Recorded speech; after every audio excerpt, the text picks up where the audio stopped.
ব্রিগেডে প্রধানমন্ত্রী মোদীর জনসভা আর কিছুক্ষণ পরেই প্রধানমন্ত্রী আসবেন ব্রিগেডে জনসভায়, তিনি ভাষণ দেবেন এবং ইতিমধ্যেই বিজেপির জেলায় জেলায় যে পরিবর্তন যাত্রা তা মঙ্গলবারই শেষ হয়েছে। তারপর আজকের এই পরিসমাপ্তি পর্ব যেখানে মোদী আসছেন ব্রিগেডে।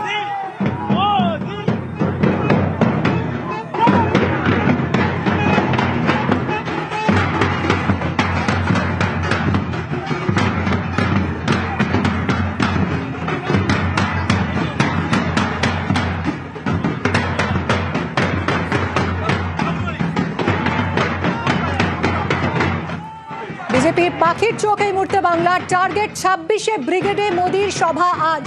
যে সভায় যোগ দিতে দলে দলে বিজেপি কর্মী সমর্থকরা আসছেন বিভিন্ন জেলা থেকে। সরাসরি চলে যাব ব্রিগেডে, রয়েছেন আমাদের প্রতিনিধি অর্ণব।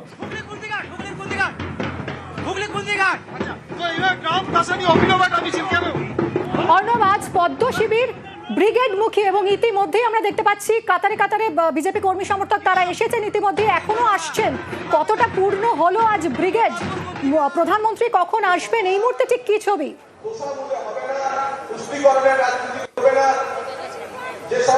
মিমি, তোমার প্রশ্নের উত্তরে জানাই ঈষৎ চিন্তার ভাঁজ বিজেপি শিবিরে। কারণ যে হ্যাঙ্গারের নিচে সভা করে অন্তত বিভিন্ন সভা করেছে সাকসেসফুলি বিজেপি বিভিন্ন নির্বাচনে 2021, 24 এবং বিভিন্ন সময়তে, এই ব্রিগেডে কার্যত লক্ষাধিক মানুষের সমাগম হবে, তাই খোলা মাঠে তারা সভা করার পরিকল্পনা করে। কিন্তু এই মুহূর্তে বারবার রাজ্য নেতৃত্ব মাইকে ঘোষণা করছে, কারণ আমরা যে মাঠ দেখতে পাচ্ছি ব্রিগেডের যে ব্যবস্থাপনা করা হয়েছে তার অর্ধেকের অল্প একটু বেশি ভরেছে, কিন্তু বাকি অংশ এখনো ভরেনি। এবং ব্রিগেডে যে পরিমাণ রোদ রয়েছে মাথায়, এই রোদের মধ্যে কেউই মাঠের মধ্যে আসতে চাইছেন না। বিভিন্ন ছায়াতে গাছতলায় বা রাস্তায় তারা ঘোরাঘুরি করছেন এবং বারবার ঘোষণা করা হচ্ছে এই মঞ্চ থেকে যাতে তারা অন্তত এই পরিবর্তন সভায়, সংকল্প সভায় অন্তত মাঠের মধ্যে এসে জায়গা নেন। কাজেই এই হ্যাঙ্গার ছাড়া, অর্থাৎ মাথায় ছাউনি ছাড়া সভা করতে গিয়ে কোথাও কি একটু অসুবিধা হয়ে গেল এই রোদের মধ্যে? কারণ 2টোর সময় আসেন নরেন্দ্র মোদী এই ব্রিগেডে, যদিও সরাসরি মঞ্চে তিনি আসবেন 2:45 নাগাদ, অর্থাৎ হাতে এখনো প্রায় পৌনে 2 ঘন্টা তারপর এই সভায় বক্তব্য রাখবেন। কাজেই এই গরমের মধ্যে মাথায় রোদ নিয়ে মানুষ কেউই আর মাঠ ভরাতে চাইছে না, তারা গাছতলার ছায়া চাইছেন। এবং এই মুহূর্তে সবার কাজ শুরু হয়েছে। এই মুহূর্তে অগ্নিমিত্রা পাল তিনি বক্তব্য রাখছেন, যদিও এই সভা থেকে প্রধানমন্ত্রী নরেন্দ্র মোদী কি বার্তা দেন সেটার দিকেই বিজেপি কর্মীরা। এবং তুমি যেমনটা বললে খবরের শুরুতেই যে তাদের পরিবর্তন যাত্রা প্রায় 9টা ডিভিশনে তাদের এই যাত্রা শুরু হয়েছিল, মূলত 4টে বা 5টা লোকসভা ঘিরে এক একটা ডিভিশনে, এবং তার সমাপ্তির পর এখান থেকেই পরিবর্তন সংকল্প সভা। এবং যখন আগামী 72 ঘন্টায় ভোট ঘোষণা হতে পারে বলে কমিশন সূত্রে খবর, ঠিক তার আগে এই নরেন্দ্র মোদীর কি বার্তা দেন সেই দিকেই তাকিয়ে রয়েছে পুরো এই বিজেপি কর্মীরা।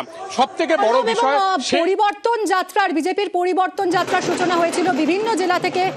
রাজ্য নেতৃত্বের পাশাপাশি কেন্দ্রীয় নেতারাও ছিলেন সেই পরিবর্তন যাত্রার সূচনায়, এবং বলা যায় যে একেবারে জেলা থেকে কলকাতা ঘিরে ব্রিগেডে আজ মোদীর জনসভা দিয়ে একটা যেন বৃত্ত সম্পূর্ণ করতে চলেছে রাজ্য বিজেপি।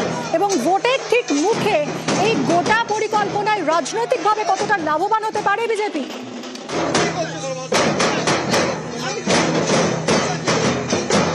পরিবর্তন যাত্রা করতে গিয়ে যেটা বারবার বিজেপির নিচুতলা, মাঝারিতলা বা জেলা স্তরে নেতৃত্ব যেটা কানে এসছে, তাদের বারবার এই ইনপুট এসছে যে বেকার ভাতা, লক্ষ্মীর ভাণ্ডারের পরিমাণ বৃদ্ধি 500 টাকা এবং বেকার ভাতা 1500 করে, প্রায় 84 লক্ষ আবেদন করেছে বাংলার বেকাররা।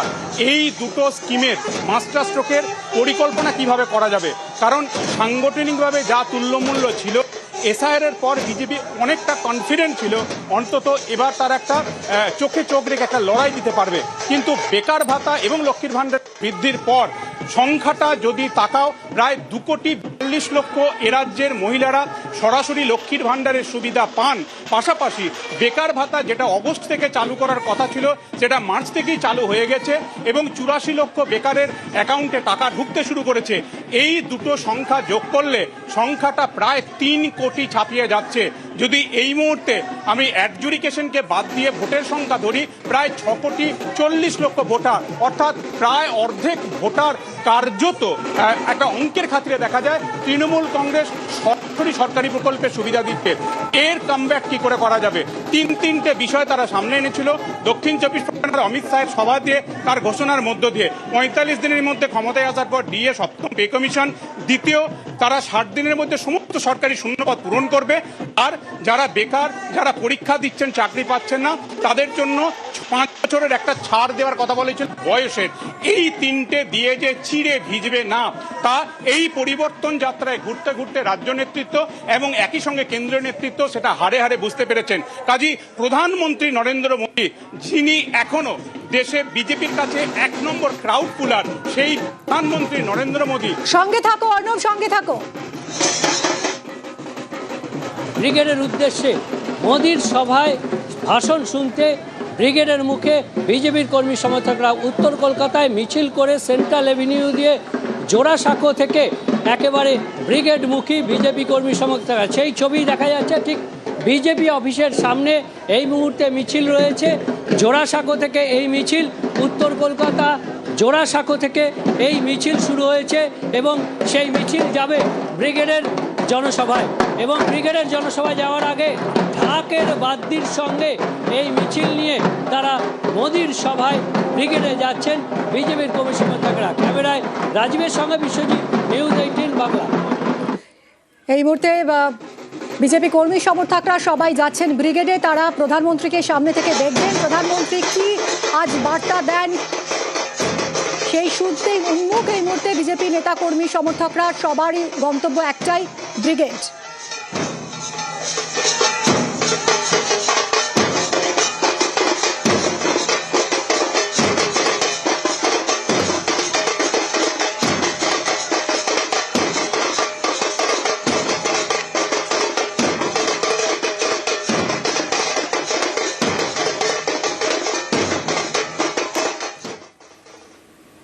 ব্রিগেডে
ভোটের আগে ব্রিগেডে প্রধানমন্ত্রীর মেগা সমাবেশ এবং সেই সমাবেশে যোগ দেওয়ার জন্যই বিজেপি নেতা সজল ঘোষের নেতৃত্বে বিবি গাঙ্গুলি স্ট্রিট থেকে মিছিল এবং সেই মিছিল করে তারা ব্রিগেডের অভিমুখে যাচ্ছেন। আমরা একবার কথা বলে নেব সজলদের সঙ্গে।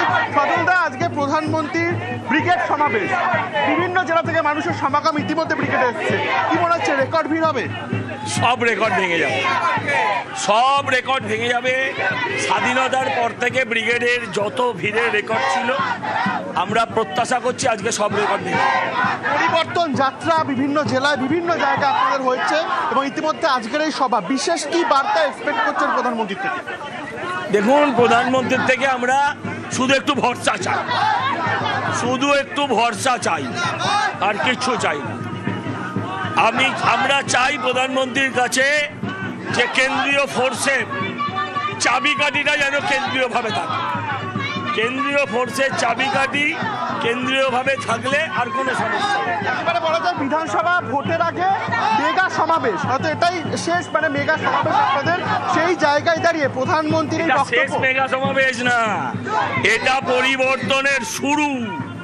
এটা হলো পরিবর্তনের শুরু। তাদের কাছে একটাই কথা, আজ প্রধানমন্ত্রীর বক্তব্যের কাছ থেকে তারা ভরসা চায়, অর্থাৎ আগামী যে নির্বাচন সেই নির্বাচনে তারা জয়ী হবেন এবং প্রধানমন্ত্রীর কাছ থেকে সেই ধরনেরই বার্তা শুনতে ইতিমধ্যে বিজেপির যারা কর্মী সমর্থকরা রয়েছে তারা ব্রিগেড ময়দানের দিকে এগিয়ে চলেছে। ক্যামেরায় দীপঙ্করের সঙ্গে রৌনক, নিউজ 18 বাংলা, কলকাতা।